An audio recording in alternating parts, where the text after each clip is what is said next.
They always say that the first million that you make in business is always going to be the hardest to make.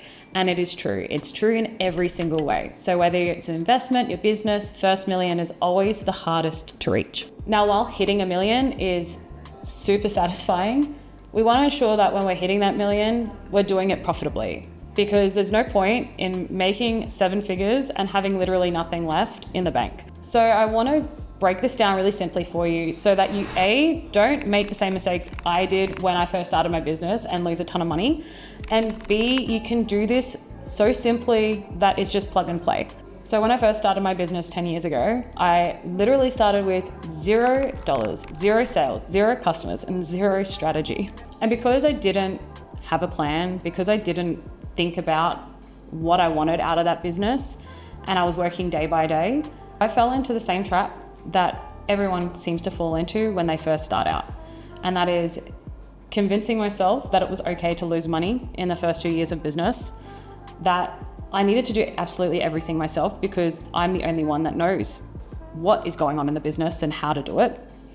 And I literally said yes to everything that came my way because I saw it as an opportunity. But what that did was burn me the fuck out. The reality of this burnout hit me really hard when I was sitting doing payroll for my staff and I had to transfer money from my personal account into my business account in order to pay the wages just for that week.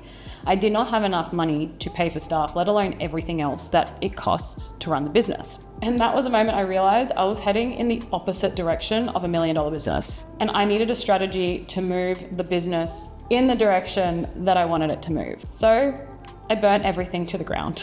So these are the 3 shifts that I took in order to change my business from 0 to 7 figures. Shift number 1, like I said, I burnt everything to the ground. As dramatic as it sounds, it was. I went in the next day and I fired everyone. And that was the scariest thing that I ever did because I had no idea what the future looked like, but I just knew that how everything was working in that moment was not it. And what I had done the night before to get to that point was look at the numbers. I really needed to see what was happening financially to be able to move that piece. And labor was one of the biggest expenses. So I was like, okay, right, I've got to just scrap this. I then looked at what was making me the most money. And at the time, it was wholesale. So I focused solely on that one offer.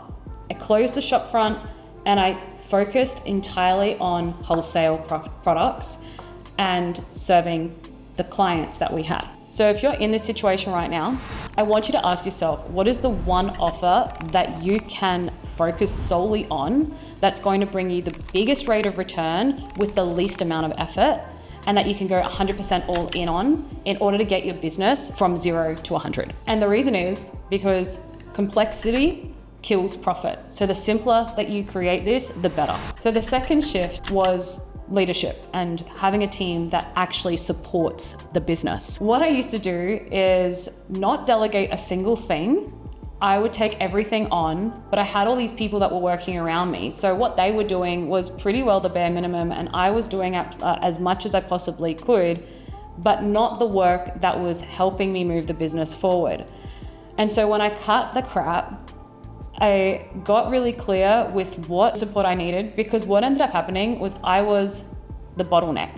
I was literally the reason my business was shit, because everything was bottlenecking at me and I wasn't allowing the people around me to actually do their job. So I had to reframe the way that I worked. And I asked myself 2 critical questions. Number 1 was, what is the highest value activity that I can do? So where am I best suited? And at the time, even now, it's strategy and numbers. So that's where I'm going to spend 100% of my time. And the second was, how can I delegate and automate everything else? As business owners, I think we really get stuck in thinking that no one else can run our business the way that we can because no one cares as much. And the reality is no one does care as much as you do.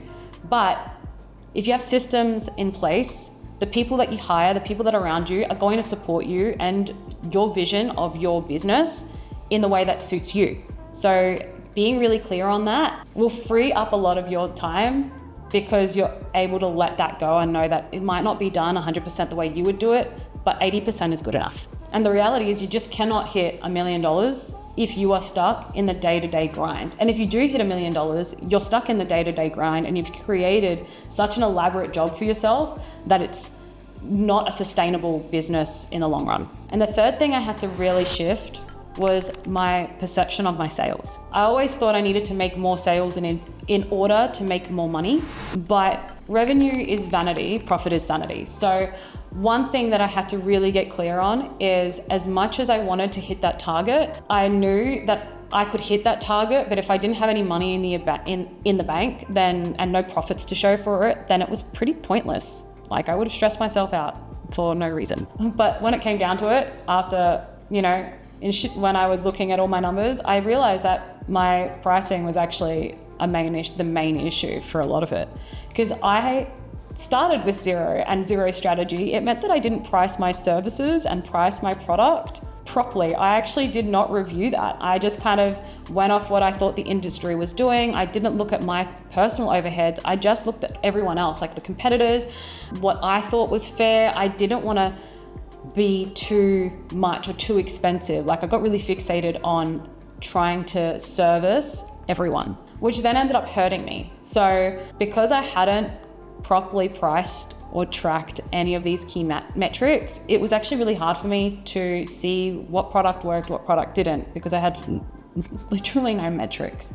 So don't do what I did and track your metrics, get the data, because your data is going to tell you absolutely everything you need to know in order to move your business forward. And it's funny because I love numbers and I can't believe that I missed this, but 23-year-old Dee was very, very naive and she thought that she was above it. So learn from me. And one thing that I think I was fixated on back then that has definitely reframed now is having different profit margins for all different products. That's a load of bullshit. There's this belief, right, that like the low profit and low ticket item is going to be made up by the high ticket, high profit item, so it balances itself out. But why are we even bothering with this low ticket, low offer? Because a lot of the times that attracts clients or customers who are constantly focused on cost and the price. And so no matter what you do, they're always going to be price sensitive. And so they're never going to move up to here. And then you find that not many people are buying up here because it's too expensive and you're getting a lot of this. So your low profit margin item is the thing that is actually going to send you backwards because you haven't priced it properly for the profit that you want.